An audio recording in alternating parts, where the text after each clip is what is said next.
Cher manager, bonjour. Je suis Julien Godefroy, consultant et formateur en management. Pour progresser facilement dans votre management, je vous invite tout de suite à télécharger gratuitement mon e-book de plus de 40 conseils pour motiver vos équipes. Vous trouverez le lien dans la description. Pensez aussi à vous abonner à ma chaîne YouTube pour consulter mes dernières vidéos.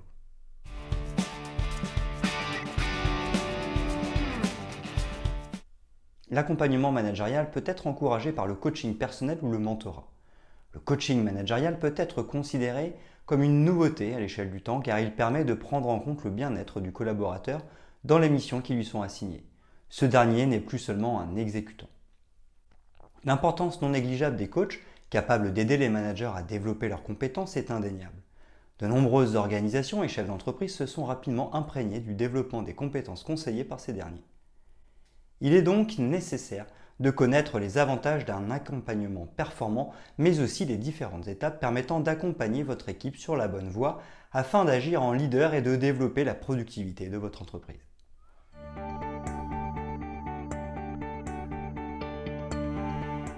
Qu'est-ce que le coaching managérial? La capacité à développer les compétences en termes d'accompagnement des collaborateurs est une compétence à part entière.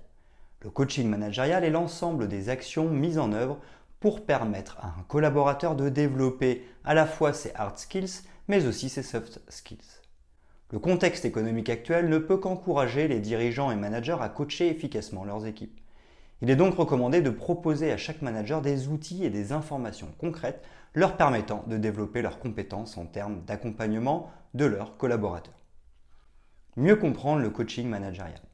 Traditionnellement, des réunions hebdomadaires, formelles ou informelles, sont considérées comme étant suffisantes par les managers.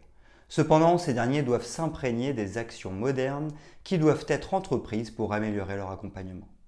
L'une de ces actions consiste à comprendre ce qu'est le coaching managérial. Il ne s'agit pas de donner des ordres ni de commander. Le coaching managérial doit encourager la réflexion, la proactivité et le développement des idées. Il s'agit donc de consacrer du temps à développer son écoute active, sa bienveillance et son assertivité. Les objectifs du coaching managérial. Les membres de l'équipe doivent avoir la possibilité d'être responsabilisés et d'atteindre leurs objectifs professionnels, mais aussi personnels. Renforcer l'efficacité, faire place à une réflexion approfondie, reconnaître ses points forts, ses limites, ainsi que les axes d'amélioration, autant d'objectifs encouragés par un accompagnement de qualité. Les avantages du coaching managérial. La mise en place de telles procédures améliore les relations de travail, la qualité des produits ou des services et encourage la fidélisation du personnel. Aussi, s'il est essentiel d'aider les employés à développer leurs compétences, n'oubliez pas qu'ils peuvent avoir des talents propices à ajouter de la valeur à l'entreprise. La formation coaching que vous proposez aux managers peut les aider à repérer de telles ressources humaines disponibles et bénéfiques. Les compétences sont évolutives. Les nouvelles générations attendent désormais de leurs managers qu'ils les aident à développer leurs compétences et leur proposent des opportunités variées. La durée de vie des compétences est désormais plafonnée. Ainsi, l'entreprise doit-elle prendre en considération les besoins de ses collaborateurs et comprendre que leur rôle n'est pas nécessairement d'accomplir des tâches quotidiennes, et puis c'est tout. Accompagner vos collaborateurs et les aider à progresser est le rôle d'un leader performant.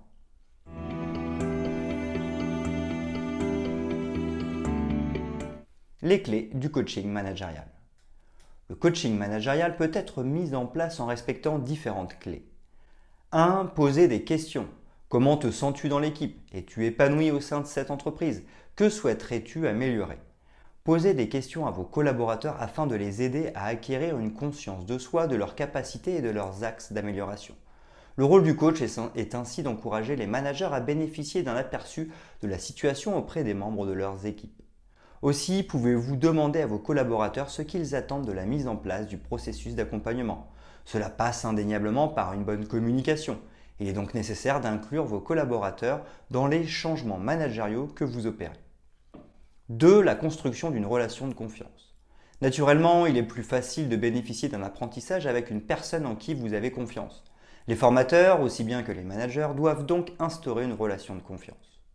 Ces derniers doivent être clairs quant aux objectifs d'apprentissage et de développement qu'ils se sont fixés et faire preuve de pédagogie, de patience et de respect. 3. L'importance de l'intelligence émotionnelle. Le coaching ne concerne pas seulement le manager. L'accompagnement concerne également la manière dont vous interagissez avec l'ensemble de votre équipe. Il est donc question de votre capacité à encourager l'intelligence collective.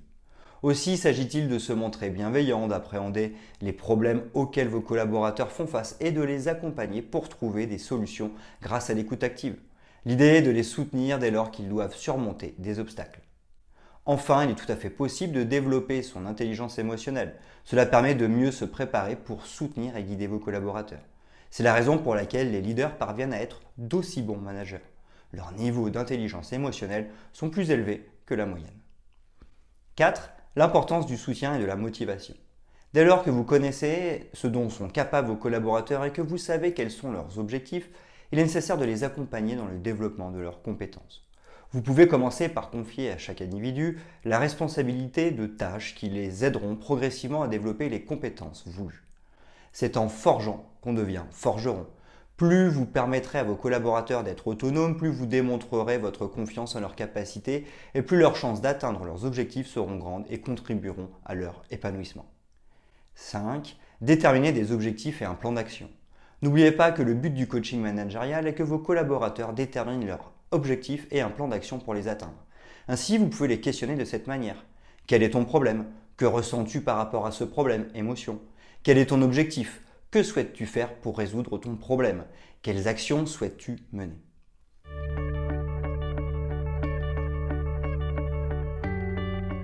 Coaching managérial, quelles conséquences? Quels bénéfices pouvez-vous tirer d'un accompagnement de vos collaborateurs? Cohésion des équipes, levier de productivité, renforcement du présentiel, insertion de l'agilité, développement du savoir-être, gain de productivité. Coacher les individus permet de parvenir à des bons résultats et ce à différentes échelles au sein de l'entreprise.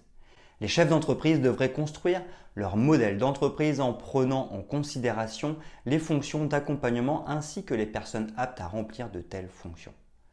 L'accompagnement, partie intégrante de la culture d'entreprise. Encouragement, valorisation du manager coach, bienveillance.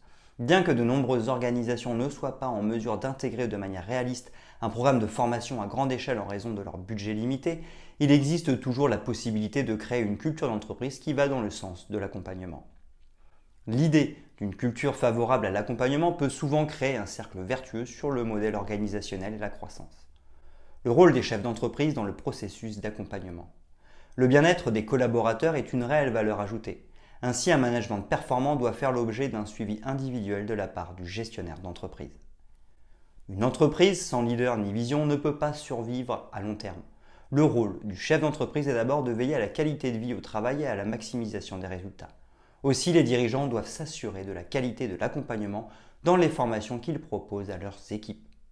Le coach aura besoin de déterminer les besoins en leadership de l'entreprise. Ceci permettra aux coachs managériaux dotés d'aptitudes à développer leurs compétences et à s'adapter à une telle conjoncture. Comprendre le manager dans ses fonctions et lui laisser du temps. Les managers doivent prendre le temps de bénéficier d'un coaching réussi afin de parvenir à améliorer la qualité de leur propre coaching managérial. Il s'agit d'un investissement sur le long terme. Par nature, c'est payant à terme. Les résultats ne seront pas immédiats.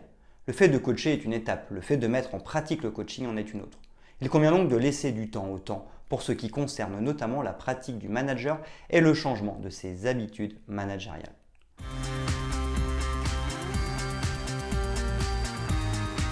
En conclusion, le coaching managérial, bonne ou mauvaise idée?